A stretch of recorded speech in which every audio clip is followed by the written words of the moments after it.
of the 17 SDG Women Changemakers. So she'll be facilitating the first HydroMingle session today.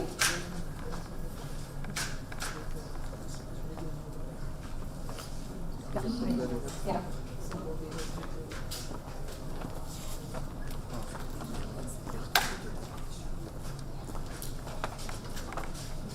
Thank you very much, everyone.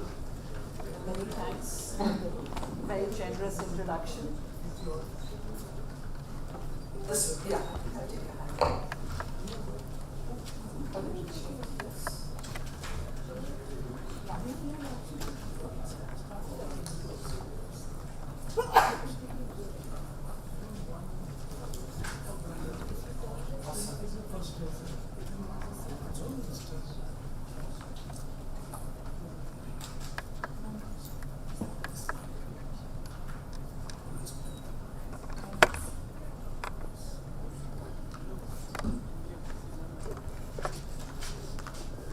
Hi, wasn't that? Oh.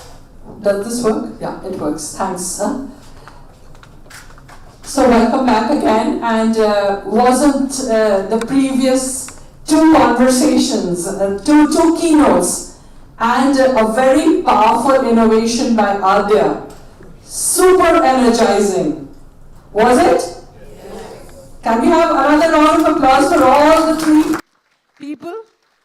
I thought these three people who spoke ahead of me haven't really left much space for me to speak in terms of, setting the context or setting the stage here, because they've really left us all very energized, just like those electrons, which is just waiting to pair with another energized electron. So that's what HydroMingle is all about. Welcome all of you to HydroMingle. Thank you, Ganesh and team, for this wonderful opportunity.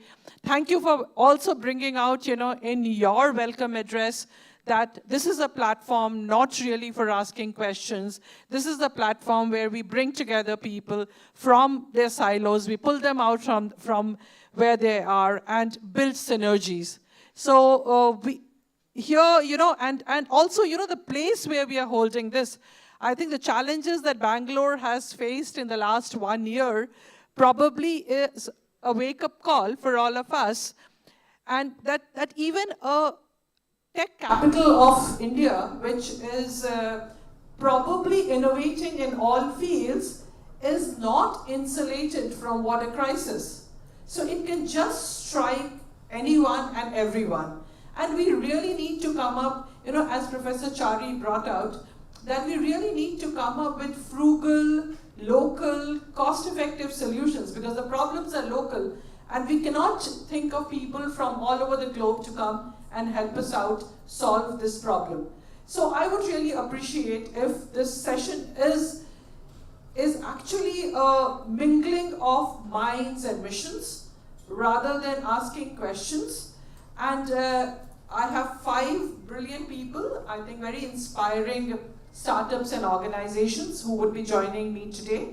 And we have it in 2 parts, so we have it tomorrow as well at the same time, and we would have another set of people joining us tomorrow. So I would like to just begin without much ado, and my request to all the speakers would be, or all the presenters, or all the startups and organizations who are presenting their ideas, that please limit your presentation about the work that you are doing to just 3 minutes. And let me tell you, I have this, reputation of being a very strict headmistress. So, yeah, and that's why I'm given this role more often. So I would actually stop you after 3 minutes. So please collate your thoughts and just limit it to 3 minutes. After 3 minutes, and during that 3 minutes, also I would appreciate if you could really mention what is the problem that your solution is addressing. The second thing that I would like you to also mention there, what are your asks? What is it that you're really looking out for also through this whole HydroMingle platform as well as the Drop Talk platform? So if you can really bring out those two, it would be much easier for us to collaborate. After we have finished through all the 5 presentations, we will then move on to collaboration and reflections. So, audience, I would request you to be very careful, and I'm sure all of you have done some kind of innovation or some kind of, I would say, water tech or community-based model or some innovation in your own space. Feel free to share that as well so that even our speakers can explore possibility of collaboration. So with that, I would like to move on to the first speaker, Dr. Prabha Nagarajan. Dr. Prabha, are you around? I'm sorry if my speakers aren't around, huh?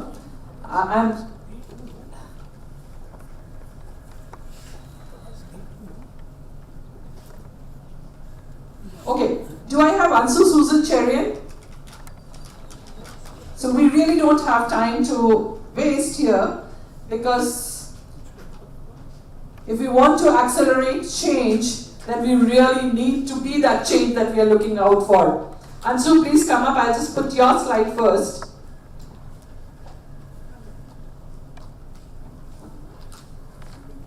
Over to you. Can you pick up a mic from there? That would be super helpful for me. Your 3 minutes starts now. Yeah. Hi, good morning, and thank you for whoever is here, and thank you for taking the time to listen to what we've been doing across across organizations. So I am Ansu, and I lead the integrated water management portfolio at Boda South Asia. So Boda is an German NGO. We focus on sustainable, decentralized water sanitation services. And we've been operating in 25 plus countries. We have a very strong presence in South Asia since last 25 plus years, with India being our office. We work mainly in India, Nepal, and Bangladesh. And we have been recognized for our FSM and DWARDS efforts across the world. We have implemented across 3,500 DWARDS worldwide. We kind of did India's first scale FSTP in partnership with CDD Society. So that's what we are. Now, we were knee deep in our engineering solutions. We were famous for it. We knew what we were doing. And then we also incepted organizations like CDD and the Blue Water Company through the funding from Boda. But then we wanted to kind of shift our focus to small towns. So since 2018-19, we shifted our focus to small towns. Now, if you see here, small towns face all of these issues, which probably are very similar to the issues cities like Bangalore or Hyderabad face, as mentioned by the speakers before me. But then why do we need to specifically focus on small towns? And it's particularly because they are institutionally underserved, they are not part of the urbanization narrative, they are not spoken about in your national state level policies. So while all of your big giant organizations focus on your major cities, metro cities, we thought let's pick up this gray area, this underserved area, and let's focus on small towns. So that is exactly the challenge that we had in front of us. So what is the organization's renewed vision in the recent times? We want to enable small town municipalities and residents to drive climate sensitive and inclusive wash outcomes. Well, like I said, we've done multiple solutions in this space. Our current ongoing efforts, having realized these issues, we developing this reuse of treated wastewater framework for small towns. While you can easily make reuse plans, what is the motive for small towns to even develop reuse plans? They don't have your financing channels, they don't have your institutional capacities are really weak. We want to help them even assess, are they reuse ready? How can you make them reuse ready? What are those, like Professor Chari mentioned, what are those 40 lakh extra investments that you can make to just kind of push the system forward? So your 3 minutes is over. All right. Okay. Can I just 30 seconds? request you to put forward your asks. Yeah. So these are multiple efforts that we're working on. We work with integration of climate and WASH, and we're also documenting a lot of our research on WASH in small towns. So what our ask is, we are now technical advisory. We have very good relationships and connects with local bodies and state departments. We are not a technical when we are not a solution provider, service provider. So if you are here with solutions which can be scaled up, let's work together, let's co-create. That's what I would like to put across. Excellent. I think that's lovely. And in the morning, I think Professor Chari has shown us an image of FSM and what's really happening. Where is our fecal sludge actually landing in? So thank you very much, Anju. I think would you like to just take a seat for now and bringing in that? So Anju, as she said, that they are more a facilitator than a service provider, and they're really looking for real-time solutions which are there. And if you are one of them, please, after this, all the presentations are over, do share your thoughts there. Do we have Dr. Prabha? No, we don't have her. Do let me know once she is around. Okay, so we now move on to Professor S. Muthukumaran. He's a professor and head, Department of Metallurgical and Materials Engineering, National Institute of Technology, Trichy.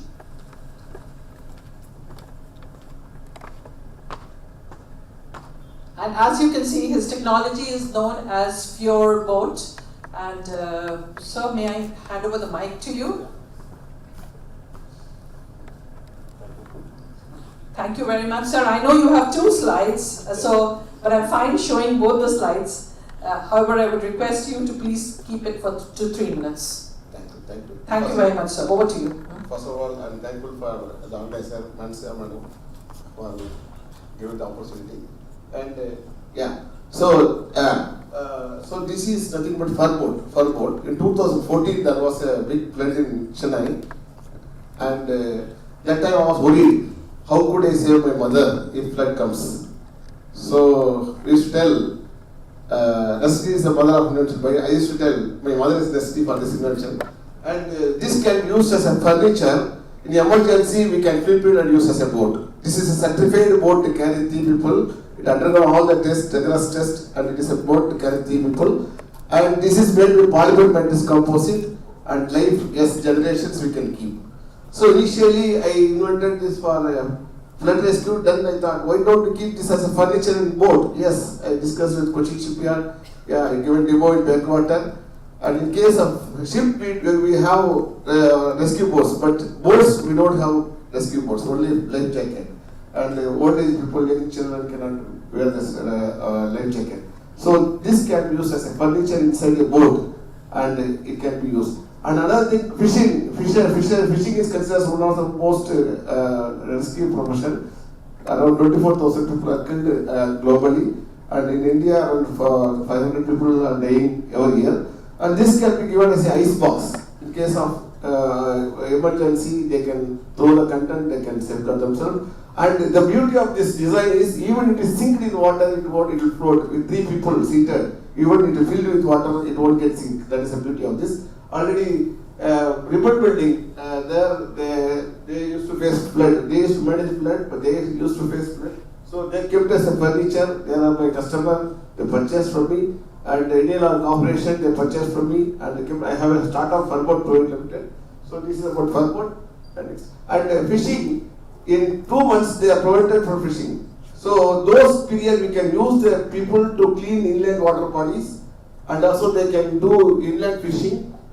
And in case of flood, these people can carry easily and safeguard people. So that's another application. This is a magic bag. This I kept it outside. This is first of all, I developed this attachment for my boat. Then I realized this can be used as an independent device. So this sucks the trash, floating trash, whether polythene or plastic, and there is no motor, no pump, no electricity, and it is directly stored in the bag, storage bag. And after the bag is full, it can be changed. The bag can be changed in seconds, and we can send for recycling. So Buddha's magic bag, name reference point, but actually multi-use trash handling equipment for recycle sustainability. So this was very this reached national wide, but it is still, yes, it need to reach. Get many reaches. Here, this is very simple solution to handle floating. Is over. Yeah. What is your ask? Yeah. So this these are all, as Madam suggested, these are all very, very simple inventions, but I hope would be helpful, particularly in flood in case of floodboat and to handle trash in the case of this flooding bag. Thank you very much, Professor. One more point I'd like to add. Yes. This can be used as a kit to train students, school children. Just kit I kept outside. Already I trained many school children, create awareness about the plastic waste in water and all. And the student can play as a game.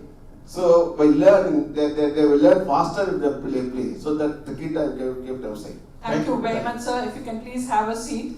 I think very interesting. Morning we had Professor Chari who spoke about 10 problem statements.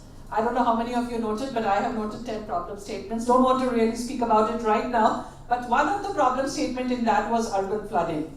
And I think there is no city in India that's immune to that. And perhaps this particular solution, which is simple, frugal, what we are talking about, cost-effective, local, perhaps can really go a long way. And of course, your second solution also. Simple solutions, large impact. Thank you very much. I think that was amazing. So can I have the next speaker? The next speaker is from FluxGen, Yashkriti Garg.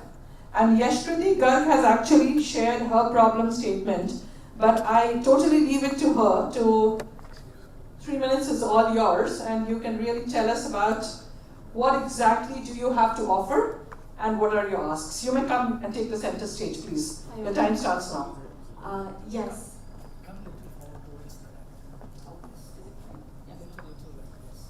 Great. So I'm Yashkirti. I work as an associate product manager at FluxGen in the new product development department that is called Surge. So currently the problem statement that I'm working with involves water risk and how industries are associated to this water risk in terms of quality and quantity both. The risk of an industry not having enough water availability from any source. Now the source can be a reservoir, a pond, a lake, whatever, right? So how do we figure out when the water availability will be so low that it starts to disrupt the production in any industry? So that's what I'm currently working on, and the problem statement is basically that there is a lack of access to historical water level data and water quality data, and that kind of is hindering our research and development currently.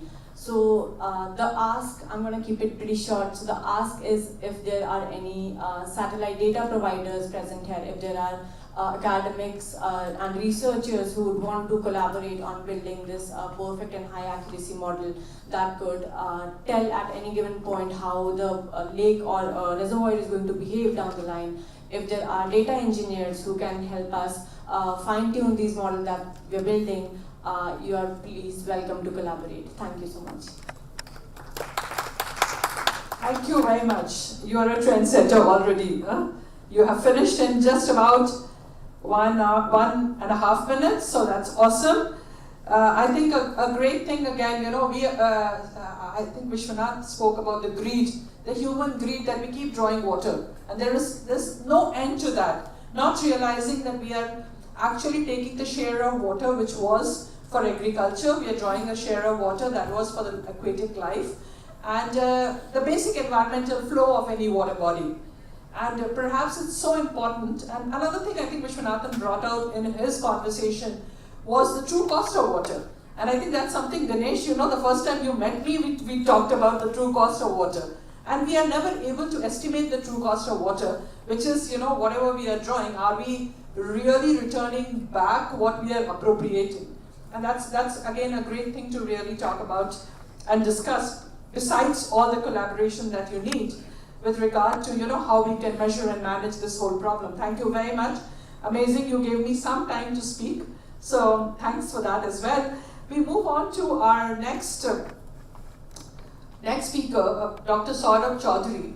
And Saurabh had requested me that he has a video. I have uploaded the video. Saurabh, why don't you come here? And you can take up the mic there. He is from, he's Chief Operating Officer at Eco Media Solution. Can we have a mic, please, from here? Good afternoon, everyone, and thank you for the hosting. So I'm CEO of EcoMS and co-founder of Horizon 17. It's a tech-based and ESG-based company which works on data solutions and mostly on AI and blockchain. So, thank you.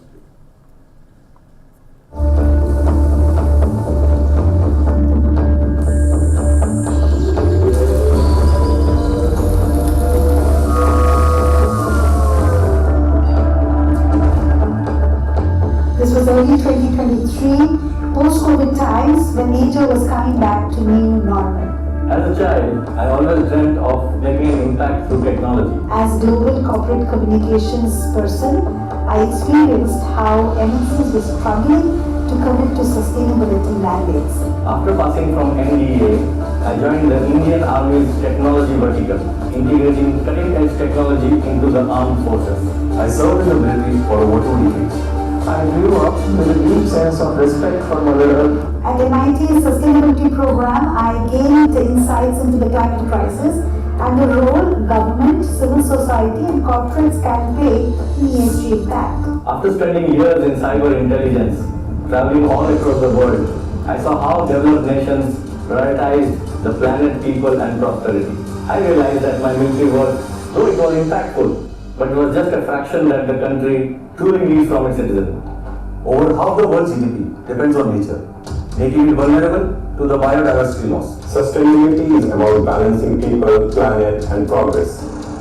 The effects of climate change is impossible to ignore. While profits are driving decisions, the climate crisis is forcing businesses to rethink. All efforts taken by various organizations towards protecting the environment actually lack measurement and traceability. My cross-border experiences as a tech graduate exposed me to diverse cultures and inspired me to contribute to a more sustainable future, using innovation, tech, and creativity to solve one of the most complex problems of the hour. At Horizon 17, we are integrating technology into sustainability efforts aligned with the United Nations Sustainability Development Goals. EcoMS and Horizon 17 complement each other. Horizon 17 bringing cutting-edge tech-driven solutions and EcoMS focusing more on services, communications and implementation. Together they create a first of its kind, complete offering to government, corporates and brands. We help corporates in not just executing sustainability initiatives, but shape their story for real impact. I invite policymakers, businesses and individuals to join us in building a sustainable area. From battlefield to boardroom, our mission is clear: economic growth with environmental and social responsibility. Protecting our planet isn't a choice, it's our duty. So let's do it together. So now we have big techies with us. We are solving ESG problem based on AI, blockchain. So my ask is, if you have any problem statement which can be solved through AI or blockchain or maybe data issues, cyber issues based on ESG, come meet me, we can resolve it. Thank you. Thank you very much. Saurabh, can you please take a seat? I think it's very important, if you're really planning to manage a problem, I think measuring it is the first step. And perhaps AI and I would say smart technology is perhaps the fastest way to measure and address problems which are multidimensional and very complex. Do we have the last person, Dr. Prabha, again? Okay, so we get her tomorrow. Yeah. Thank you so much. So now we open it up for reflections. I think you have heard all the 4 speakers here who have presented, and I'm sure all of you have a lot of ideas yourself wherein you can think of spaces for collaboration. So we had Ansu actually presented about being a facilitator for wash-related facilities, where they are actually not only looking at big cities but also small towns, and basically on fecal sludge management and waste management is what they are looking at. And then Professor Muthukumaran, I think a very exciting thing to solve the problem of urban flood. Not really a problem, I think it's more like I would say preparedness for urban flooding. And very, very nice, I think, device, the board that he showed. Furniture board, or you can say that you can sit and you can carry some items, good for people who are elderly, highly inclusive. And then he had a second one also, which was a magic bag, which was a trash bag. And Yashkriti, of course, she is looking at how we can really optimize on water withdrawal from our water bodies so that we don't affect the environmental flow and we don't affect the quality of our water body. Correct me, please, if I'm wrong. And Saurabh, of course, brought out the AI and blockchain. I already see some collaborations happening here itself on the stage. But now I open it up. As we said, less of questions. We would rather not like to have questions here, but we would really like to know of ideas that you have where you think there could be possibility of collaboration. So, any show of hand, anybody who would like to go first to share, or reflections also, I think I would like to get that as well. If you need a mic, maybe I can just put a mic here so that you have, yeah. Please identify yourself, please identify your organization, and then go ahead sharing your ask to the panel also.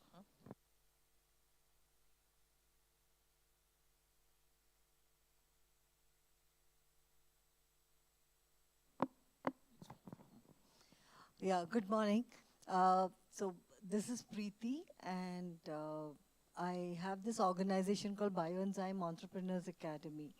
Now, Mike, we've been working with a lot of this decentralized STP, where the water quality we have improved. So the question is, the reflection is on your work, Anshul, where we have seen a lot of improvement, or, the less use of resources to clean the water, which can be done.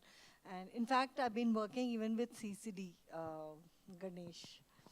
Now, this has improved lot of water quality, and we are saving in small STPs, small communities. We have been saving almost 2 lakhs liter every month just by using these enzyme solutions. So, so this is what I think we can look into and do it in the different places. I don't know how it goes further, but this is what I have to offer you.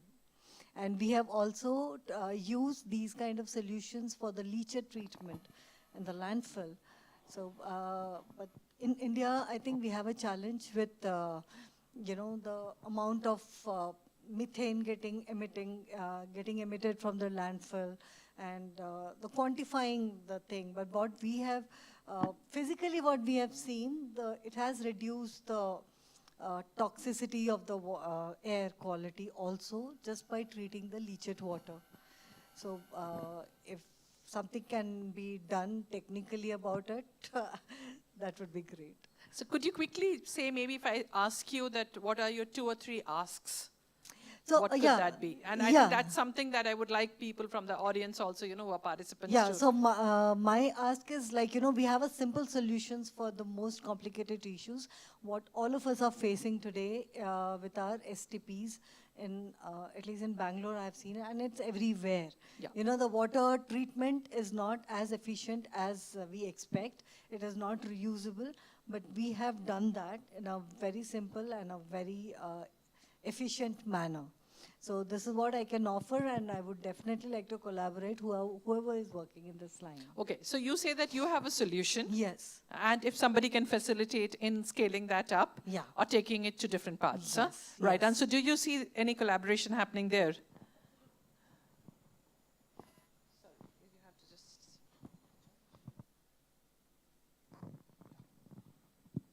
Check. Absolutely, I think I see a lot of synergy here. Just recently, we were on site in a town called Chintamani, where we found out that the quality of water that comes out of the STP is not meeting the CPHEO standards, and hence cannot be used for industry construction. It just cannot be even reused for any of those purposes. So absolutely, we would love to hear more about the technology that you have and how we can integrate that into the current system.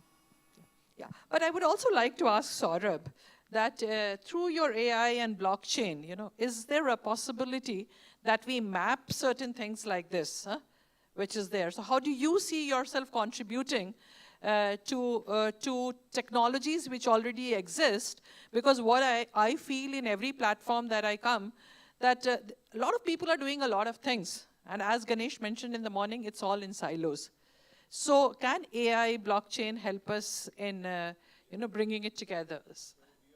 Can we get the mic to him, please? So we are closely working with one of the STP in Indore. So for the energy transformation and all, while you were talking about the satellite, for one of our OOH clients, so our group, Tribes, I comes from a Tribes group, which is India's leading advertising company. And we are the globally only brand who is working on OOH ESG calculation, like advertisement and outdoor media's calculation. So there we took a role, and we are partnering with one of the satellite company to give an image from 10-meter distance, so that we could have a better view and a better understanding in terms of technology delivery. So maybe we can collaborate, and if we can have something, if we can provide you some satellite technology, we could definitely work. Because at this moment, I didn't exactly find what problem are you solving, because for data and AI blockchain, I need to understand point-wise what problems do you have, then we can easily find a way out of it. So. Yeah, thank you very much. Yes, please, go ahead. May I, ma'am? Yes, sure, please. So this is Aditya. The name of my startup, if you call a 5-year-old company a startup, is Greentivity Enviro Solutions. We don't do anything glamorous as most of you do, what we are hearing. We build STPs, we repair STPs, we operate and maintain STPs. We do the same for water treatment plants as well. We are based in Bangalore. I see a lot of areas where we can collaborate. We've built a name for ourselves in the last 5 years for reviving a lot of STPs, some of them, Anshul ma'am, rural. We've done 8-10 projects in Mangalore, Surathkal, Kerala, Chintamani also we've done. So that 40 lakh question, right? It was only a question of whether it's 40 lakhs or 40,000. We've got a specialized team to repair and recommission these STPs. At Greentivity, we do not know what bad water quality is, or we do not know what a smelling STP is. In fact, we'll urge you to come and visit one of our STPs, where if you can't conduct this meeting inside this STP, we'll shut STP down. So Anshul madam, maybe we can have a word and see where we can collaborate. Sir, I do not understand AI or IoT or anything that you said, but if you can come down to our STP and spend any STP, you want a municipal STP, I have a 300 MLD, from a 5 MLD to a 300 MLD. You want a residential, industrial, commercial, we can take you there, and we can see how, certain things, how you can help us, because this contact, non-contact, and, human interface, and good professor projected a very sad picture of a person inside a drain. Those are the challenges that we face day in and day out. So maybe, brother, we can catch up and see what we can do in AI and ML and sure. As I said, one of the STP in Indore, we are helping what capacity was it? I'll exactly let you know about the Did it have capacity. A SCADA system? Yeah. Because most municipal STPs have a SCADA system, right? Yeah. On which you build your layer of AI. Right. So we have connected him with the IOCL so that we can make energy out of waste. But at this moment, for your STP, for sure, we can do some ESG-based calculation, whatever you are achieving, good impacts for the environment. That would be immediately done, and let's just meet after this and discuss what else we could do on the technology basis. Sure. So look forward to meeting both of you in person, one-to-one and collaborating. Thank you. Great. I think I would really like this to continue flowing and not really having breaks in there. So anybody else wants to speak up or share your initiative? Yes, please, go ahead. So I think the hand should be up so that I can just move from one person to the other. Yeah. Thank you very much, and thanks everyone for the lovely presentations. This is Sandhya Haribal, representing CDD India. Anju has made a brief introduction about our organization. We work in the water and sanitation space, and we promote nature-based treatment solutions. But my question is directed to the last two speakers, because we are also working in rural areas, right? And I have a very complicated ask from you. It is complicated because I'm talking about beneficiaries like farmers, right? Who are not very, I would not call them tech challenged, but not very, they might be averse to the kind of data that we are discussing today. And my challenge of working with those communities is that I work on the drinking water security part in the rural area, but their dependence on water, groundwater, is for livelihood, right? So my challenge is of firstly getting data. We have some way and forms of collecting data, water level data, but then to convert it into a easy to communicate kind of maybe a infographic or a visual to highlight to them so that I can then work with them in conserving water.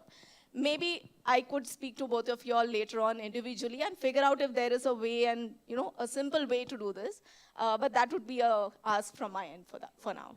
Thank you. Definitely, I think one of my asks was also because we need data, and these data can be for a lake, a pond, a reservoir, because these are all government-owned bodies, so we cannot go and do any sort of intervention over there. So I think we can definitely. We have a couple of water body rejuvenation projects as well, and even used water treatment and FSTPs. We are trying to monitor them in terms of performance and the discharge standards, whether they're meeting or not. But we would also like to see if the water data specifically can be sort of dumbed down or broken down in an easy to digest manner, so that then we try to make some kind of policy, request, which we also working with a few state governments. So that could help me in both the ways. Sure. So last week we have presented HDFC Mutual Fund for Blue Bond, where we are working on some of their lake project under CSR activities for sure. So of course these data would work for us also. We can do some collaborative approach. Sure. Yeah. Thank you. I just wanted to add a bit of it, Sandhya. So this is one company that I'm actually advising. Please sit down, please have a seat. Huh? In North UP in Lakhimpur, it's called Govind Sugar Mill. It's of KK Birla Zuari Group of Industries. So there I work very closely with farmers, very closely with sugarcane farmers.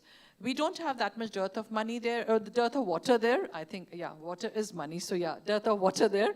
But regardless of that, the farmers use diesel pumps, and hence they draw, they are very judicious about the water use there.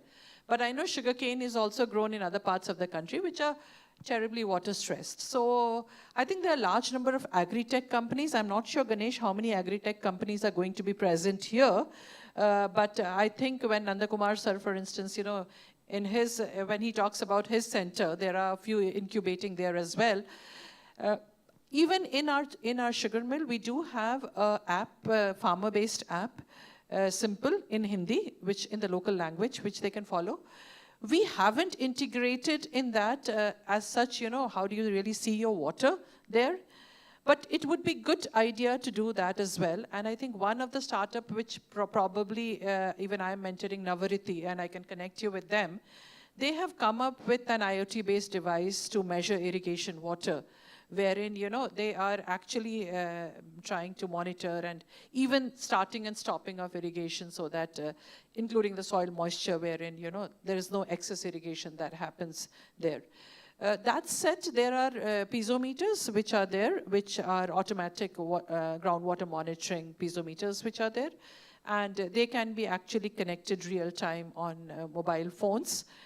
And farmers can get information about whatever water is available in the ground. And lastly, probably in water, I have been talking about it a lot. I'm not sure how many people are engaged in doing that. Is just as we have air quality and air display everywhere, digital displays, can we really start something similar in the case of water, so that, the moment you see that AQI is like above 200 or 500 in Delhi, it's even 900, you start being careful about it. So if we really want people to bring about behavioral change, can we really have digital displays also? And that's something that I would really be keen to know, that is there anybody doing something in the digitech where they're looking at digital display, getting all this data together, not just on a dashboard, but on a display board as well for people to view. Yeah, more thoughts, more sharing. Urban flooding. Is there anybody working on urban flooding here? any aspect of urban flooding. Prevention or preparedness or anything on urban flooding. Okay, anything, and yeah, please go ahead, huh? So I have two people, so, but if I can have the show of hands ahead, then I don't have to even waste that 30 seconds. Yeah, so we at FluxGen, under the new product development, we are trying to develop a tool for estimation of rainwater and groundwater, based on which urban flooding can be minimized by extending, by extending the stormwater drainage system and the drainage system, the drainage facilities and the drainage systems. Yeah. So by monitoring and analyzing the hydrology and the groundwater situations, the smart cities can level up their expansion plans. Yeah, thank you. That's great. I think there is a show of hand here as well. Would you like to go? Yeah, please, can you?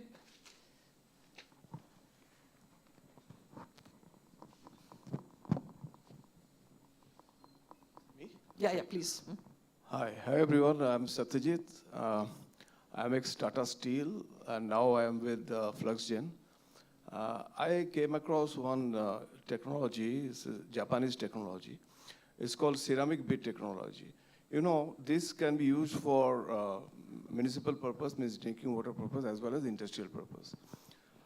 Basically, these are ceramic bits, and it helps in, remove corrosion, erosion in pipes, scalings in pipes. It's very nice technology. It can be used in industry purpose for cooling water towers, as well as in, it has been used in many residential purpose, direct from borewell water.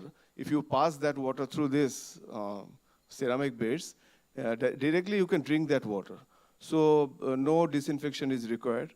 And it can help in removing smell also. This is one of the technology which I have come across. And in many places it is being in use. So if it can help anywhere, so. Yeah. Thank you. Thank you for that. And anybody else who has, before that, I think I will especially go over again back to Yashwati and ask her to actually specify when you are saying that you want to really look at, the environmental flow and the quality. Do you have any specific parameters in mind which you are planning to monitor? So for a lake or a reservoir, we're actually looking at the water height data, if that is at all available. We are also looking at a lot of environmental factors that could affect the lake down the line. It can be precipitation, the soil moisture, the green area coverage around that area. I actually have a list of 40 parameters. If anyone needs to collaborate, I can share it across. With respect to quality, what I look at is the TDS, the TSS, BOD, COD of that water body. And we're trying to kind of understand remotely, without any intervention of any IoT, how we can come to know that particular quality or the volume estimation. Yeah. Thanks for elaborating on that. So is there anybody working in a space where, you are building sensors, or you are looking at, she's even looking at, remotely without any IoT? So is that a possibility? Can we do it through satellite imagery? So any satellite imagery, any remote sensing technologies that you might be aware of, that could be helpful. Would you like to respond, Saurabh? Yeah. So anybody else has any thought on that? Anybody working in remote sensing? Do we have, please, sir. Can you go ahead, sir, and tell us something that she has actually laid down some of the parameters, and I would really like you to reflect on it. Huh? Hello, everyone. Thank you, FluxGen, Ganesh, Deepak, for conducting this wonderful event. So I'm James, as I mentioned. I'm founder of One Thing. What we do is we build gateways that help break data silos, taking data from sources like sensors or any sensor like soil moisture or water levels in the case of FluxGen and getting them across to the cloud. So we are sensor agnostic and cloud agnostic. We make data available from a source to its destination being in the cloud. So having said that, all of the data you mentioned without IoT is going to be probably in the domain of the gentleman to your left. But with IoT, with a gateway solution like ours, we can get the live data across. Historical data, of course, you'll have to probably rely on a database of satellite imagery that may be there and made available from sources like ISRO, right, who have been running a lot of remote sensing satellite and have a huge database of those remote sense data, right? But yeah, in terms of making data available from any sources sensors to the cloud, we have solutions that can make that happen. Thank you for sharing that. In fact, through remote sensing, a lot of agri-based data, for instance, soil moisture, that's possible, and that's happening also. Even crop health is happening. So in the water space, the color of the water actually can, because there are certain bands, which can actually identify with the color. So people who are working on that. But it's a very good, I would say, problem statement, because when I'm looking at satellite imagery, I see a lot of its use in agri. In water, what we are using it is for hydrological mapping. We are looking at watershed delineation. We are looking at contours, just trying to understand how the water is flowing. Drainage pattern is what we are looking at in water. So I would say more of physical characteristics that we are looking at. But if you're really looking at pH or BOD or COD, maybe from the characteristic or the color of the water or this thing, it could probably do. I haven't come across actually anybody doing to that level in the water. This thing in the agri space, I know that people have come up using remote sensing, pest and disease identification, yield, water productivity, land productivity, everything, even to the extent now people are differentiating between blue and green water in agri. So a lot of advancement I see in agri-tech. In water, what I personally see and what I think the sir was also pointing out, that still we continue to be more dependent on IoT devices rather than doing it remotely. I don't know how well drones could be used for this, but again, you need to deploy those drones, and it's not really totally on secondary. But I think you want to say something, yeah. So what Ms. Go has a problem right now. 2-3 months back, I had a similar problem when I was. So we are talking about carbon neutrality and net zero. So for that, we provide NBS to the clients. That's nature-based solution. So similarly, in afforestation, we had lots of data that was greenwashed because we need that physical parameters, XYG of the plant and the biomass and everything. So there we came across this satellite company, which are helping us right now to get the more better data.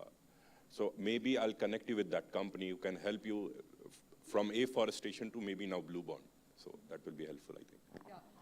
Awesome. That's great. Anyone else anybody else? Yeah, please go ahead. Huh? Hi, good afternoon, everyone. My name is Nitin. I'm working with FluxGen. So first and foremost, thank you everyone for coming. My question to you, Saurabh, is that since you work in the space of blockchain, do you foresee a future wherein water as an entity can be indexed? Because we largely have an index for other utilities, not for water yet. Definitely. So I'll just talk about ESG parameters or environment parameters. So like we are so much focusing, world is focusing on green bond, which is afforestation and all. I've been telling in NBS, because that's required for offsetting the carbon.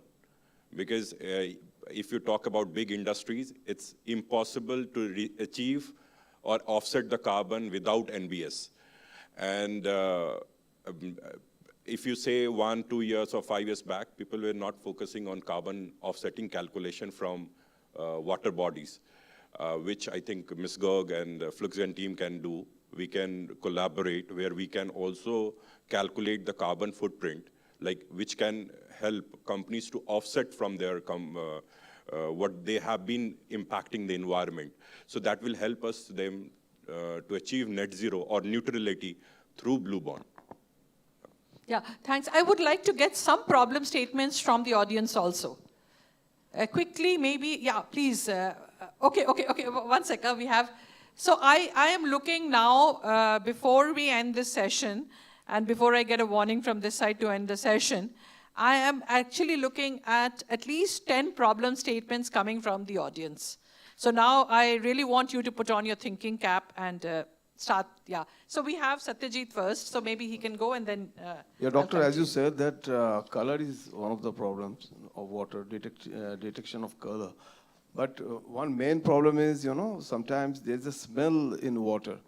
Due to the pollutants, if you are withdrawing water from river, or I would appreciate if you can just come up with a problem statement. Smell. Yeah, yeah. So detecting smell in water is very important. Odor. Detecting smell in water. Yeah. Yeah. Adi, go ahead, please. Huh?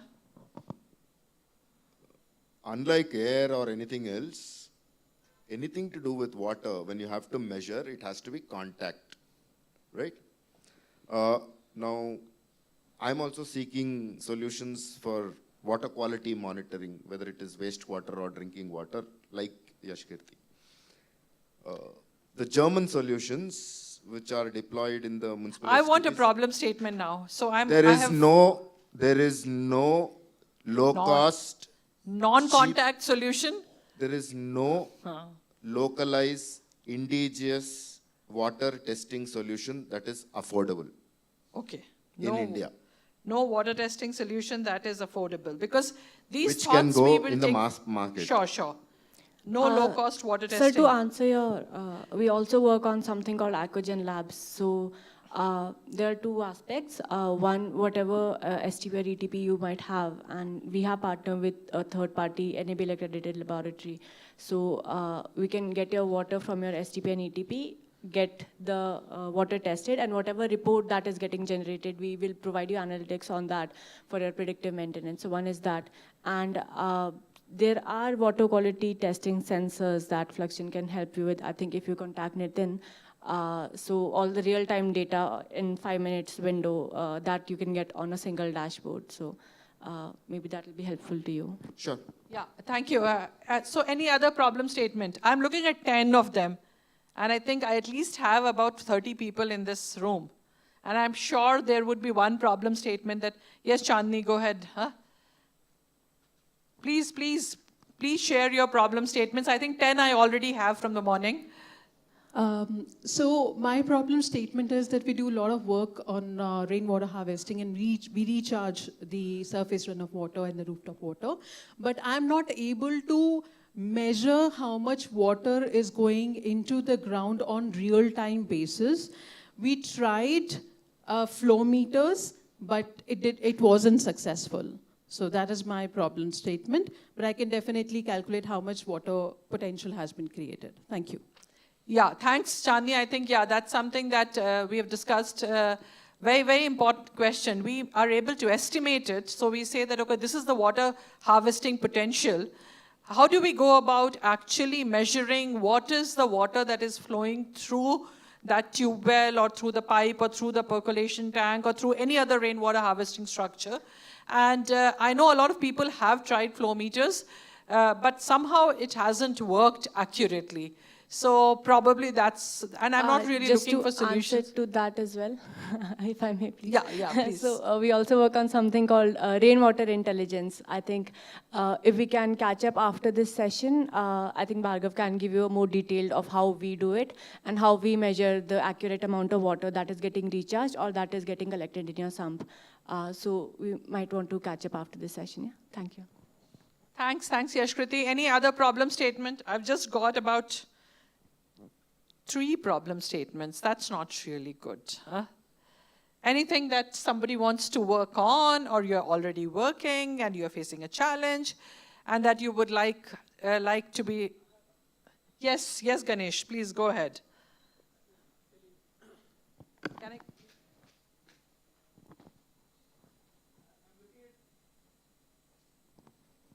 I'm looking at people who can actually extract minerals out of wastewater treatment plant like phosphorus and various other minerals, or even it could be aluminum, silver, or various other materials. So that way, it's just not about treating water, you also extract this and bring it back to the furnace again. That way you will be able to do circular. Very important. I know of a lot of research even Terry has done on phosphorus recovery, but whether there has been any scaling up, that's another thing that I'm looking at is how do we really get these PhD theses that's happening in our academic institutions come out of the library and see the light of the day? And that's a real struggle. They are hidden while the work is happening. Nobody wants to share it. They want to hold on to their PhDs. Then they come up with some technical presentations, some conference presentations, and then finally you defend your thesis and it finds its way into your college library. And very few of them actually see the light of the day. How do we really get them out from there and see that, these become implementable? Huh? There's a publishing house in Germany who publishes your PhD thesis into book. Yeah. And that they take care of marketing and everything. Yeah, that still remains in the book. Yeah, of course. So how do we convert books into action? Huh? Thanks for that, but yeah. Yes, please go ahead.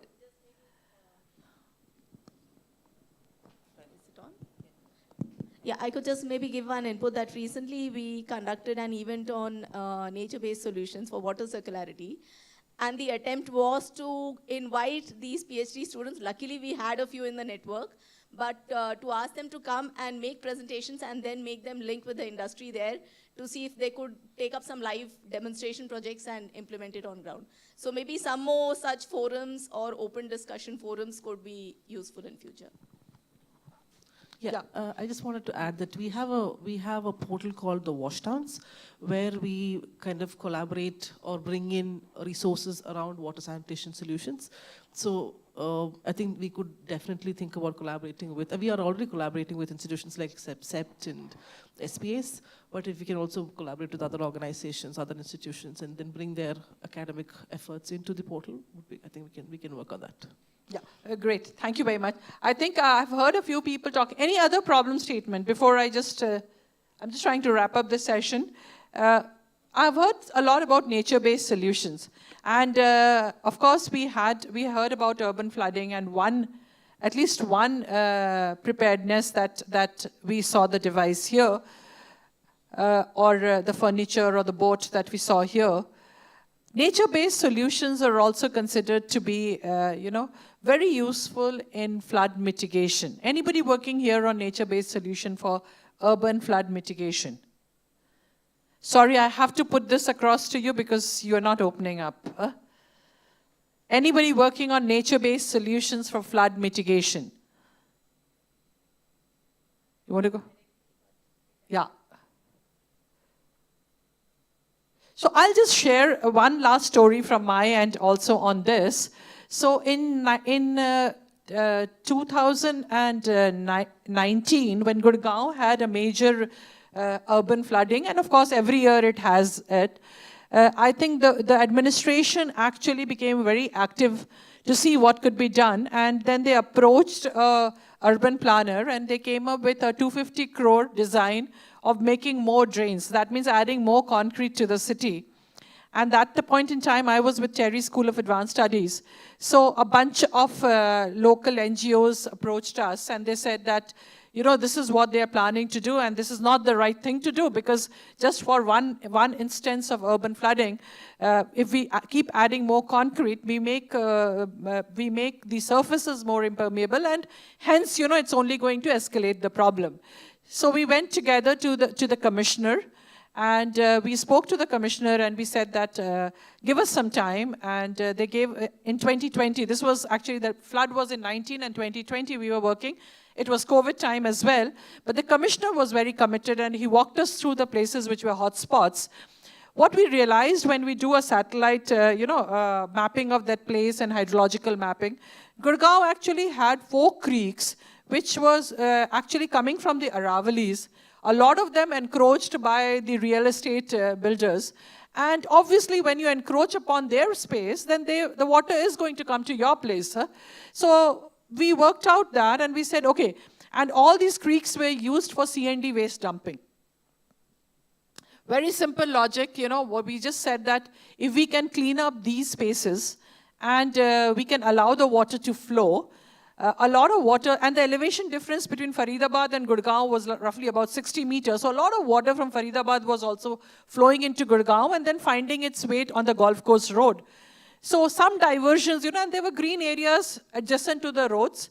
So some diversion from the road into the green area. So that is definitely not really a nature-based solution there. But we gave recommendation on cleaning up of these creeks, which IIM Gurgaon is now doing in a big way, and I'm hoping, you know, next year. So they worked on one creek immediately after that, and we did see the difference the following year. But now all the 4 creeks we are working on, and we are hoping that next year we will not be really experiencing next monsoon the same amount of it. So clearing up, you know, your areas which are there, which perhaps are completely, you know, used as dumping ground is one that helps. Lowering of the green belt. So if you walk across your city, you will see your green belt is always above the road. So why can't these green belts be lowered and used as, you know, detention ponds are used as, you know, places where the water can be diverted and allowed to percolate. So that was another simple suggestion that we had provided to the management, where we said. And then in some places wherever possible, rain gardens and very simple, you know, nature-based solutions, bioswales, rain gardens, wherever possible we had recommended. Fortunately, the government, you know, is implementing now. There's a lot of pressure. So if we can really augment, I thought the blue-green, it was super, super helpful in terms of, you know, just addressing this whole problem. So one is a reactive approach where we see that, okay, after that, but if we can really take some proactive approach, we can address that. But thank you very much. I think great conversation. I would have, it's okay, yeah? You want me to end? Yeah, it's done. Yeah, thank you so much. That's nice. I know you weren't communicating to me, but I would really appreciate, this was day 1, and tomorrow we have day 2. And all of you who have joined here, who are already doing some work in the water space, or you are trying to sort of get into this, because we need a lot of people to really come into this space. So if you're really trying to come into this space and you really want to discuss, no idea, no thought is small. So please consider sharing it tomorrow at the same time. But I would like to really thank all 4 presenters today who shared their work. Ansu, Professor Muthuraman, Yashkriti and Saurabh. I think great work that you are doing. I'm sure you will find some synergy and collaboration during the lunch break. And I would like to just end with what Vishwanathan said, that, you know, if we are not going to understand the true cost of water, probably it's tough for us to really address this crisis. But thank you very much. Thanks a lot. Thank you, FluxGen, for this opportunity. Looking forward to tomorrow's discussion and hoping that that's more energizing than today. Thank you. Thank you so much, Dr. Fawzia, staying true to flawless facilitation. So we can continue mingling in lunch. It's lunch break, which is on the terrace. If you could please be back here in 45 minutes. We have a film screening that's going to happen, and I promise you don't want to miss it. So enjoy lunch, stretch, and do check out the kiosks as well. There are a bunch of solutions that are displayed. Thank you.